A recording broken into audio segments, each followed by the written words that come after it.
News 18 के digital page में आप सबका स्वागत है। मैं हूं राजन वैद। आज जो मुख्य हेडलाइन जम्मू से रहने वाली हैं उसमें सबसे पहले बात होगी कि कल 5 अगस्त यानी कि 7 साल हो जाएंगे। 5 अगस्त 2019 को आप सब जानते हैं कि आर्टिकल 370 एब्रोगेट हुआ था, एक ऐतिहासिक दिन था।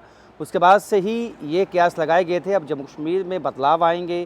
किस तरह से बदलाव आए हैं और ख़ास जो टूरिज़म इंडस्ट्री है, जो एक बैकबोन है जम्मू कश्मीर की इकनॉमी की, उस पे बहुत ही फोकस था। गवर्नमेंट ने ये कहा था कि नई दशा एवं दिशा जो है वो टूरिज़म सेक्टर को मिलेगी।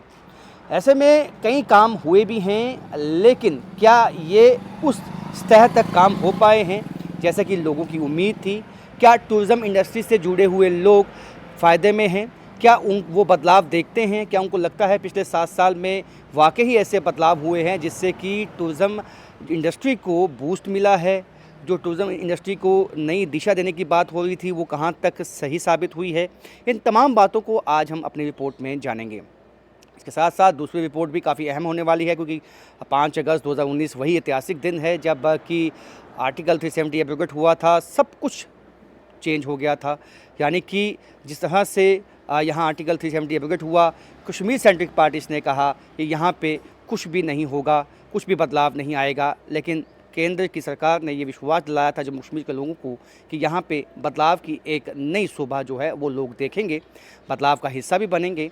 ऐसे में युवाओं पे बहुत फोकस था। युवाओं को ये कहा गया था कि स्टार्टअप स्कीम्स के तहत, इजी लोन के तहत एम्प्लॉयमेंट अपॉर्चुनिटीज़ जो है उनको दी जाएंगी, उनको सेल्फ एंटरप्रेन्योर जो है वो बनाया जाएगा, जॉब सीकर की बजाय जॉब प्रोवाइडर जो है उनको बनाया जाएगा। किस हद तक युवाओं को इसका फ़ायदा मिला है? युवा वाकई क्या एंटरप्रेन्योर बन पाए हैं?